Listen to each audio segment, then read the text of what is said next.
प्रदेश, हिमाचल प्रदेश में बहुत सारे हाइड्रो पावर प्रोजेक्ट है ना। सबसे पहले बात करते हैं हिमाचल प्रदेश की जो आर्थिक विकास का सबसे महत्वपूर्ण कारक कौन सा माना जाता है? Hydro power project. क्यों? क्योंकि यहाँ पर जो वाटर है ना,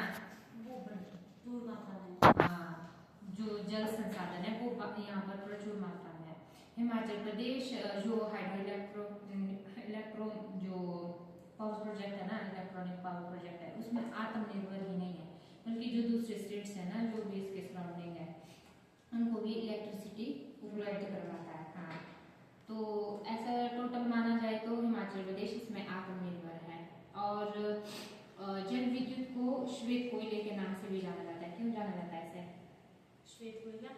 हाँ, क्योंकि जो नीचे के जो भी जहाँ पर पानी की कमी है ना, वहाँ पर इलेक्ट्रिसिटी क्या नाम की जनरेट की जाती है कोयले से। लेकिन हिमाचल प्रदेश में जल संसाधन प्रचुर मात्रा में, इसीलिए यहाँ पर जो है हाइड्रो इलेक्ट्रिक पावर प्रोजेक्ट है। उसके बाद आता है हिमाचल प्रदेश एक तो पहाड़ी जो इलाका है, तो बहुत अच्छा माना जाता है किसके लिए? इलेक्ट्रिसिटी के लिए।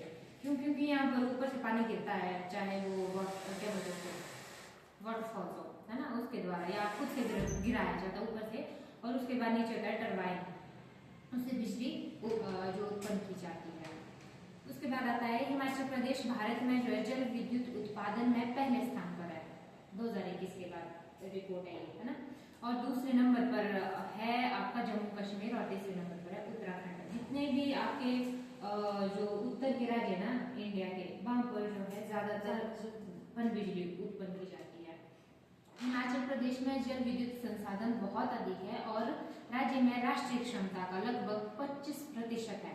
मतलब कि पूरे इंडिया में जो इलेक्ट्रिसिटी है ना, उसका 25% हिमाचल प्रदेश में है। राज्य में लगभग 27,436 मेगावाट जल विद्युत शक्ति उत्पन्न की जा सकती है, जिसमें से 24,000 मेगावाट दोहन योग्य है।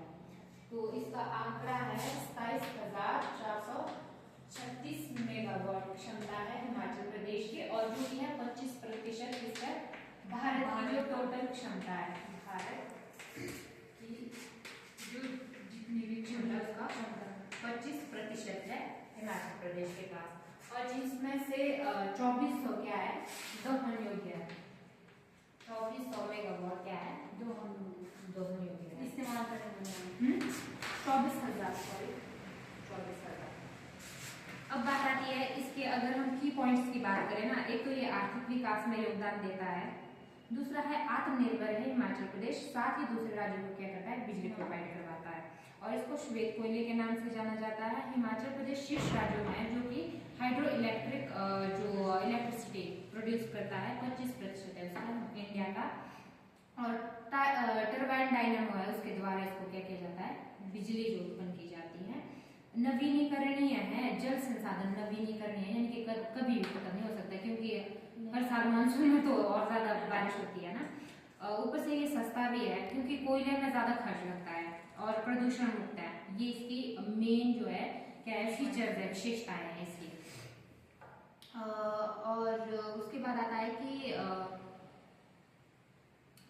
जो अगर हम बात करें हिमाचल प्रदेश में टोटल जो बड़ी बड़ी नदियां ना, बस तो बहुत सारी है छोटी छोटी नदियों के साथ, लेकिन जो 5 नदियां है वो उसकी प्रमुख नदियां हैं, जिसमें आती है सबसे बड़ी जो नदी है कौन सी? सतलुज। हाँ, सतलुज की कैपेसिटी कितनी है? 10,361 मेगावाट है, सबसे ज्यादा। वैसे तो चिनाब भी बहुत बड़ी नदी है, लेकिन वहां पर प्रोजेक्ट बहुत कम लगे, क्योंकि वहां पर जो सेंसिटिव एरिया है ना, ऊपर से वहां का पानी जो जाता है ना, वो जाता है आपका पाकिस्तान की ओर को जाता है ना। फिर आता है ब्यास नदी के, उसके बाद हमारे लिए बहुत बड़ी बात है, ब्यास नदी दूसरे नंबर पर आती है, 5,357 मेगावाट इसकी क्षमता। तीसरे पर आती है चिनाब की है कितनी? 2,973 मेगावाट। और चिनाब और रावी सिमिलरली जैसे है, रावी की 2,958 मेगावाट, और यमुना की सबसे क्यों? क्योंकि हिमाचल में बहुत कम एरिया है इसका, 817 मेगावाट है इसका, है ना। फिर बात आती है पन बिजली क्षमता में से 10,519 मेगावाट का दोहन अभी तक किया जा रहा है, जिसमें से 7.6% हिमाचल प्रदेश के नियंत्रण में, जबकि शेष क्षमता का दोहन केंद्र सरकार करती है। सिर्फ 7.6% ही हिमाचल प्रदेश दोहन करता है, बाकी सारा किसके पास है? सेंट्रल गवर्नमेंट के पास है।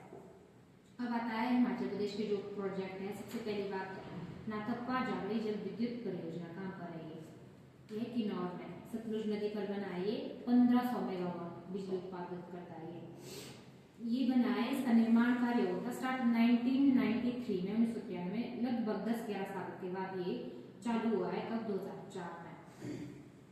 इस परियोजना में करीब 6000 करोड़ के लगभग व्यय होने का अनुमान है, इतना गलत खर्चा है इसमें।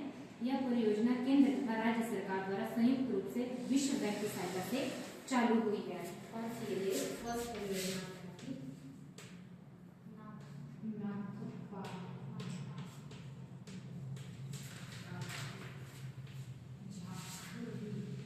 जल विद्युत परियोजना 1500 मेगावाट, और ये है state plus centre plus world bank.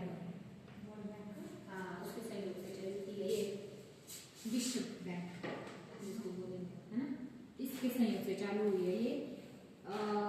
इसके क्रियान्वयन के लिए एक स्वतंत्र निगम नाथप्पा जागड़ी निगम यानी कि NJPC बनाया गया है, और जिससे 1998 में सतलुज जल विद्युत निगम के नाम से पुनर्स्थापित किया गया है। पहले था इसका नाम NGPC और बाद में 1998 में इसको जो है पुनर्स्थापित किया सतलुज जल विद्युत निगम